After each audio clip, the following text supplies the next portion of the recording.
China ವೈರಾಣು ಇದೆಯಲ್ಲ, ಇದರ ಸಮಸ್ಯೆ ಪುನಃ ಪ್ರಾರಂಭ ಆಗಿದೆ. ಇದರ ಮುಖ್ಯ ಲಕ್ಷಣ ಗಂಟಲು ನೋವಿಂದ ಪ್ರಾರಂಭ ಆಗ್ತದೆ. ನೀವು ಈ ಸಮಯದಲ್ಲಿ ಏನಾದ್ರು ಗಂಟಲು ನೋವಿದ್ರೆ ತಕ್ಷಣ ಅದನ್ನ ಗುಣ ಮಾಡ್ಕೋಬೇಕು ಅಂದರೆ ನಾನು ಹೇಳಿರುವಂತಹ ಈ ಒಂದು ಮನೆಮದ್ದನ್ನ ಟ್ರೈ ಮಾಡಿ. ತುಂಬ ಸಿಂಪಲ್, ತುಂಬ ಎಫೆಕ್ಟಿವ್. ನಮಸ್ಕಾರ ಎಲ್ರಿಗೂ, ಅಮಿಸ್ ಲೈಫ್ ಸ್ಟೈಲ್ಗೆ ಸ್ವಾಗತ.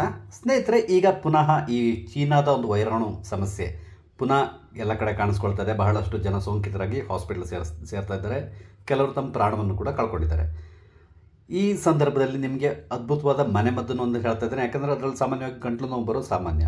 ಈ ಗಂಟಲು ನೋವು ಅಥವಾ ಶೀತ ಈ ಥರ ಏನೋ ಆದರೆ ನೀವು ಭಯ ಪಡಬೇಕಾಗಿಲ್ಲ. ಅದಕ್ಕೊಂದು ಅದ್ಭುತವಾದ ಮನೆಮದ್ದನ್ನು ಹೇಳಿದ್ದೇನೆ. ಇದನ್ನು ನೀವು ಉಪಯೋಗಿಸೋದ್ರಿಂದ ಕೆಲವು ಒಂದೆರಡು ದಿನದಲ್ಲಿ ನಿಮ್ಮ ಗಂಟಲು ನೋವು ಸಂಪೂರ್ಣವಾಗಿ ಗುಣ ಆಗ್ತದೆ. ಅದೇ ರೀತಿಯಲ್ಲಿ ಶೀತ, ಕಫ, ಕೆಮ್ಮು ಏನಿದ್ರೂ ಕೂಡ ಗುಣ ಆಗ್ತದೆ. ಬನ್ನಿ ಮಾಡೋದು ಹೇಗೆ ಅಂತಕೊಂಡು ಹೇಳ್ತೇನೆ. ಈ ಮನೆಮದ್ದು ಮಾಡ್ಕೊಳ್ಳಿಕ್ಕೆ ನಮಗೆ ಬೇಕಿರೋದು ಕೇವಲ ಮೂರೇ ಇಂಗ್ರೀಡಿಯೆಂಟ್ಸು: ಲಿಂಬೆಹಣ್ಣು, ಶುಂಠಿ ಮತ್ತು ಅರಿಶಿನ. ನಾನು ಇಲ್ಲಿ ಆರ್ಗ್ಯಾನಿಕ್ ಅರಿಶಿನ ತೊಗೊಂಡಿದ್ದೇನೆ. ಈ 3 ಇಂಗ್ರೀಡಿಯೆಂಟ್ಸ್ ಇದ್ದರೆ ಸಾಕು. ಇದೆಲ್ಲದೂ ಅಷ್ಟೇ ನಿಮಗೆ ಗಂಟಲು ನೋವು ಈ ಥರ ಏನು ಸಮಸ್ಯೆ ಇದ್ದರೂ ಕೂಡ ಗುಣ ಮಾಡ್ತದೆ. ಮೊದಲು ನೀವೊಂದು ಅರ್ಧ ಇಂಚು ಶುಂಠಿನ ಕತ್ತರಿಸ್ಕೊಂಡು ಅದರ ಸಿಪ್ಪೆಯನ್ನು ತೆಗೆದು ಗುದ್ಕೊಳ್ಬೇಕು. ಅರ್ಧ ಇಂಚು ಶುಂಠಿನ ಈ ಥರ ಸಿಪ್ಪೆ ತೆಗೆದು ನಾನು ಈಗ ಗುದ್ಕೊಳ್ತಾ ಇದ್ದೇನೆ. ಒಂದು ಕುಟ್ಟಣಿಗೆ ಹಾಕಿ ಗುದ್ದಿ ಪುಡಿ ಮಾಡ್ಕೊಳ್ಳೋಣ ಅಂತ. ಶುಂಠಿಯನ್ನು ನಾನು ಗುದ್ದಿ ಒಂದು ಬೌಲಿಗೆ ಹಾಕಿ ಇಟ್ಕೊಂಡಿದ್ದೇನೆ. ಈಗ ಒಂದು ಪಾತ್ರೆಗೆ 1 ಲೋಟದಷ್ಟು ನೀರನ್ನ ಹಾಕ್ಕೊಳ್ಳಿ. ಇದನ್ನು ಸ್ಟವ್ನಲ್ಲಿಟ್ಟು ಮೀಡಿಯಮ್ ಫ್ಲೇಮ್ನಲ್ಲಿ ಕುದಿಸ್ಕೊಳ್ಬೇಕು. ಸ್ವಲ್ಪ ಬಿಸಿ ಆದ ಕೂಡಲೇ ನಾವು ಈ ಶುಂಠಿನ ಹಾಕ್ಕೊಂಡು ಬಿಡಬೇಕು. ಶುಂಠಿ ಗುದ್ದಿ ಇಟ್ಕೊಂಡಿದ್ದೀವಲ್ಲ, ಇದನ್ನು ಹಾಕ್ಕೊಳ್ಳಿ. ಒಮ್ಮೆ ಚೆನ್ನಾಗಿ ಮಿಕ್ಸ್ ಮಾಡ್ಕೊಳ್ಳಿ. ಇದನ್ನು 1 ನಿಮಿಷ ಇದೇ ಥರ ಸ್ವಲ್ಪ ಬಿಸಿಯಾಗಲಿ ಬಿಡೋಣ. ಈಗ ಸ್ವಲ್ಪ ಕುದಿಲಿಕ್ಕೆ ಪ್ರಾರಂಭ ಆಗ್ತಾ ಇದೆ. ಈಗ 1 ಚಿಟಿಕೆಯಷ್ಟು ಅರಿಶಿನ ಪೌಡ್ರನ್ನ ಹಾಕ್ಕೊಳ್ಳಿ.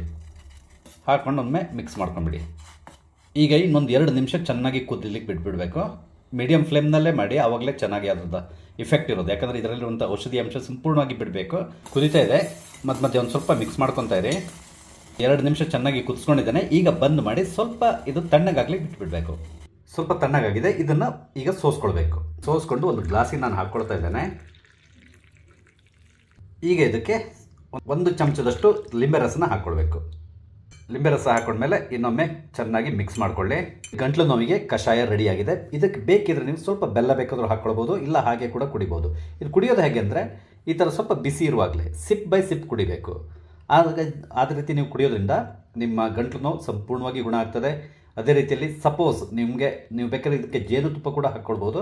ಜೇನುತುಪ್ಪ ಹಾಕ್ಕೊಳ್ಳೋದಿದ್ರೆ ನೀವು ಲಿಂಬೆ ರಸನ ಸ್ಕಿಪ್ ಮಾಡ್ಬೋದು. ಜೇನುತುಪ್ಪ ಹಾಕ್ಕೊಳ್ಳೋದಾದರೆ ಸ್ವಲ್ಪ ಇನ್ನೂ ತಣ್ಣಗಾಗಬೇಕು. ತಣ್ಣಗಾದ್ಮೇಲೆ ನೀವು ಜೇನುತುಪ್ಪನ ಹಾಕ್ಕೊಳ್ಬೋದು.